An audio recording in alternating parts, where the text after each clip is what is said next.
When I think about robotics, it kind of has an interesting feel to it. You've got people taking something stationary or something typically inanimate and essentially giving it life. And what makes robotics so cool is that you've got students designing something that's ultimately going to come to life and move on its own. So it's really exciting to see how they plan out that movement. My name is Colin, and I am on the technology program development here at foundry10. That means I'm working with robotics. It's Legos, it's Arduinos. We're doing CAD modeling for like 3D printed cars. CAD software is computer-aided design. It's basically like taking your paper sketches and fleshing it out into a 3D model, so you can like rotate it, you can design the exact specifications for it. The software helps visualize what they're gonna do, see if there's any problems in their designs. Making a submersible ROV, I guess is... Which stands for? Yeah, remotely operated vehicle. We picked robotics because it combined their interests of coding and programming and Arduinos and all the gadgets that you can make work with Arduinos. Also included our interests of more like the mechanical side with the materials and buoyancy and like the structural side of it and making sure everything fits together and actually making the thing.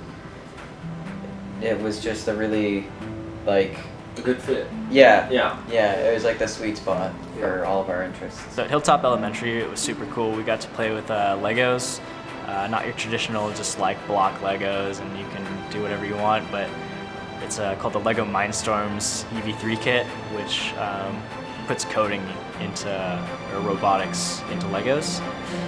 So the kids get to build a little platform with wheels, and they played this little golf game. They had a couple individual teams going on where they each built their own design of like frame. They've got the wheels, the grabber, and then they each have to write the code too. It was super cool because it was like 4th, 5th, and 6th graders learning how to code.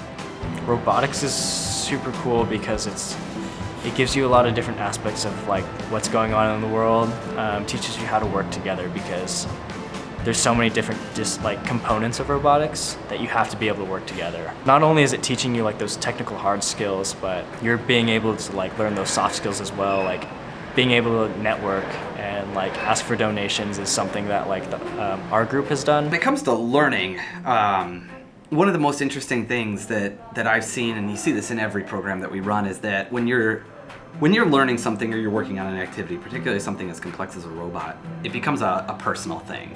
And the students themselves start to determine what that learning means to them, and they decide what level of value they're going to give to each facet of what they're doing. And with robotics, you've got so many different things you could be doing, from actually programming it to working on the engineering and the circuitry to actually building out the entire box of the robot, that it allows for students to find their interest area and to personalize their experience, which I feel like is really, really important, particularly for students of the age of the robot group, which is, I think, freshmen. They're starting to define what their interest areas are, and I feel like robotics is a fantastic avenue for them to do that.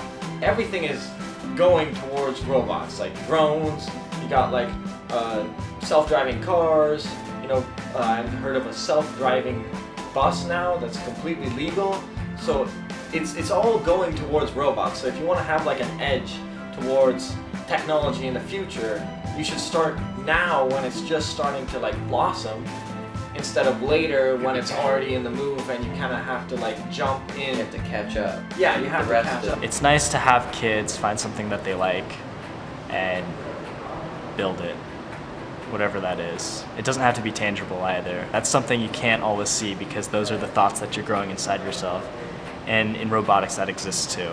That's something that we're trying to establish here at foundry10, is the qualitative stuff that you can't quite put down on paper. We're still trying to capture that, and we're trying to share that with the public.